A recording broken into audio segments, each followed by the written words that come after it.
Nilalait nila yung mga construction worker na mababaho daw, libagin, nakakadiri. Akala mo naman talaga kung kagaganda ng mga buhay ng mga to. Ang lakas manlait ng kapwa. Anong masama sa pagiging construction worker? Construction worker ka man o naman trabaho mo basta hindi ka nagnanakaw, marangal na trabaho yan. Ang hindi lang marangal, itong utak ng mga taong to na walang ibang laman kundi ang manlait ng kapwa na akala mo naman talaga ang gaganda ng mga buhay. Pati mukha, di ba? Kala mo kung sino maganda yung mga babae dyan? Hindi ko na lang ipangano dito yung mga mukha eh. Baka mamaya magsipagpalagan, mag-iyakan naman yung mga yan. Yung mga babaeng diring-diri sa mga construction worker na lagi na lang pinupost sa TikTok, kahit dito sa Facebook, na pass sa mga construction boy. Nakakadiri sila, ang babaho nila. May mga vlogger dyan, kilala nyo na yan, kahit di ko nasabihin, napanood nyo rin naman yan. Grabe, diring-diri, wow ha.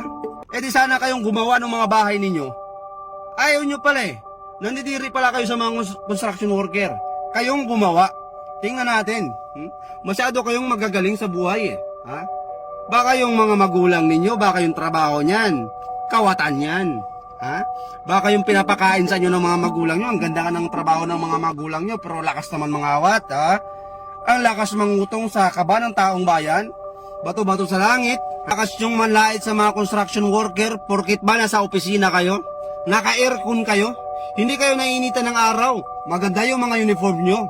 Kaya feeling nyo, ha?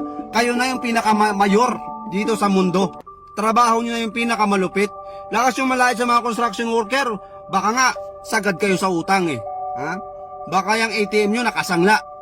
Tapos lait kayo ng lait sa mga construction worker. Ang mahirap nyan, mas malaki pa yung sahod ng mga construction worker kaysa sa inyo. Yun yung katotohanan. Yung mga construction worker na yan, pag skill ka, mason ka, karpintero ka, magkano yung mga arawan ng mga yan? Nangungontrata pa yan. May sideline pa yan. Ikaw, tingnan nyo muna yung mga sarili ninyo.